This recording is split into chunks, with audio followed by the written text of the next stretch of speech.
Aujourd'hui, nous sommes le dimanche 19 septembre, début de le 25e dimanche du temps ordinaire. J'entre en prière avec tout ce qui fait ma vie, mon travail, mes joies, mes fatigues, mes espoirs, mes soucis. Tout cela t'appartient, Seigneur, que je sois disponible et à l'écoute. Je te demande aujourd'hui de faire grandir en mon cœur le désir de servir. Au nom du Père et du Fils et du Saint-Esprit. Amen.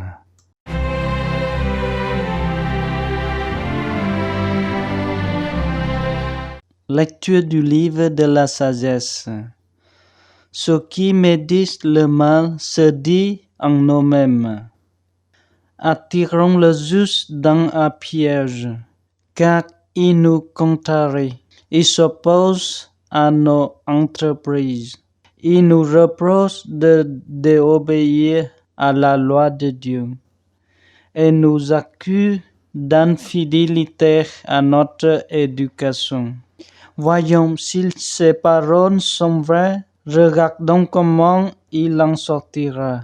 Si le juste est fils de Dieu, Dieu l'assistera et l'arrachera aux mains de ses adversaires. Soumettons-le à des outrages et des tourments.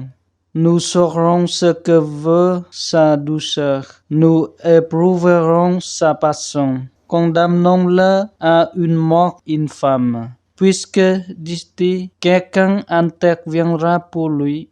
Parole du Seigneur. Le Seigneur est mon appui entre tous. Par ton nom, Dieu, sauve-moi. Par ta puissance, rends-moi justice. Dieu, entends ma prière. Écoute les paroles de ma bouche. Des étrangers se sont levés contre moi. Des puissants cherchent ma perte. Ils n'ont pas souci de Dieu. Mais voici que Dieu vient à mon aide. Le Seigneur est mon appui entre tous. De rancœur, je t'offrirai le sacrifice. Je rendrai grâce à ton nom car il est bon. Lecture de la lettre de Saint Jacques. Bien-aimés, la jalousie et les rivalités mènent au désordre et à toutes sortes d'actions malfaisantes. Au contraire, la sagesse qui vient d'en haut est d'abord pure, puis pacifique, bienveillante, conciliante, pleine de miséricorde et féconde et en bons fruits. Sans parti pris, sans hypocrisie, c'est dans la paix que se met la justice, qui donne son fruit aux artisans de la paix. D'où viennent les guerres? D'où viennent les conflits entre vous? N'est-ce pas justement de tous ces désirs qui mènent le combat en vous-même? Vous êtes plein de convoitises et vous n'obtenez rien. Alors, vous tuez. Vous êtes jaloux et vous n'arrivez pas à vos fins. Alors, vous entrez en conflit et vous faites la guerre. Vous n'obtenez rien parce que vous ne demandez pas. Vous demandez, mais vous ne recevez rien. En effet, vos demandes sont mauvaises. Puis c'est pour tout dépenser en plaisir. Parole du Seigneur.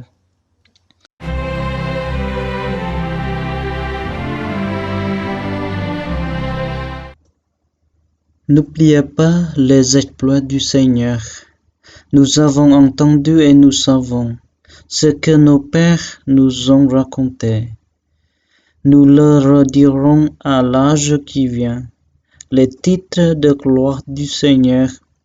Quand Dieu les frappait, il le cherchait, il se tournait vers lui et se souvenait que Dieu est le rocher et que le Dieu très haut, le Rédempteur, mais de la bouche il le trompait, de la lance il lui mentait. Le cœur n'était pas constant envers lui. Il n'était pas fidèle à son alliance. Et lui, miséricordieux, au lieu de détruire, il pardonnait, il se rappelait, ils ne sont pas cachés, un souffle qui s'en va sans retour. Alléluia, Alléluia, Alléluia, Alléluia, Alléluia, Alléluia, Alléluia, Alléluia, Alléluia, Alléluia. Nous t'adorons, ô Christ, et nous te bénissons. Par ta croix, tu as racheté le monde. Alléluia, Alléluia, Alléluia, Alléluia, Alléluia, Alléluia, Alléluia, Alléluia, Alléluia.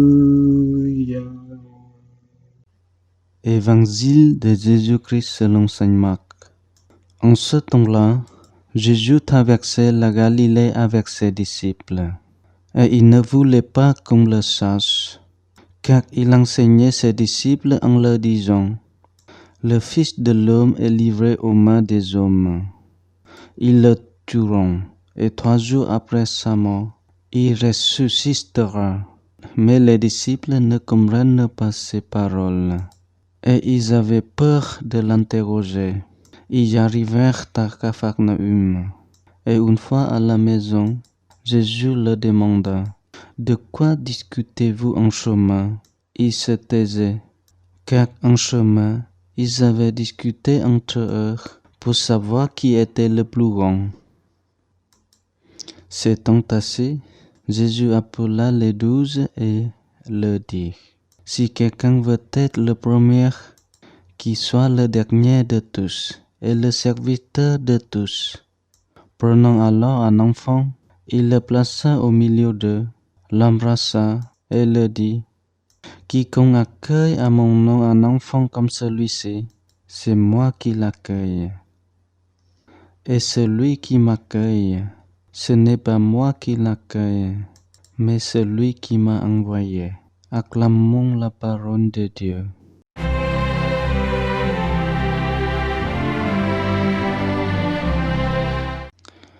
Il ne voulait qu'on le sache. Jésus, prédicateur à la mode, qui parle avec autorité, mesure toute l'attention générée par la bonne nouvelle. Je mesure ce décalage. Comment celui qui annonce quelque chose de bon retrouve-t-il livré aux mains des hommes? Livré aux mains des hommes.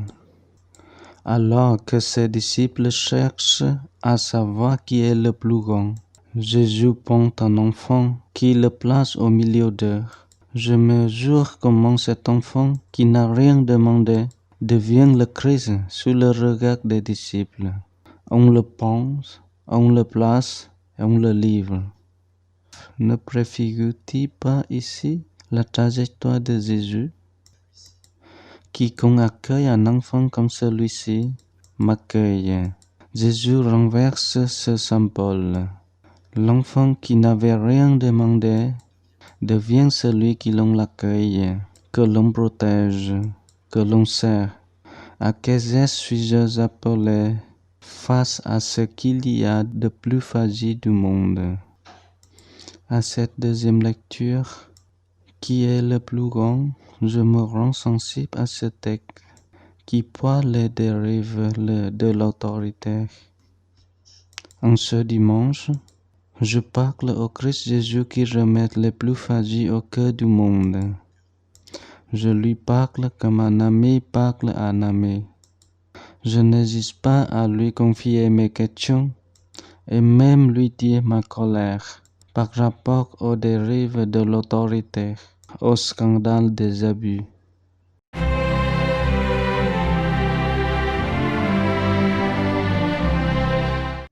Que nos vies reposent sur le don de soi et l'attention aux plus petits. J'en parle comme un ami au Seigneur. Âme du Christ, sanctifie-moi. Corps du Christ, sauve-moi. Sang du Christ, enivre-moi. Eau du côté du Christ, lave-moi. Passion du Christ, fortifie-moi. Ô bon Jésus, exauce-moi.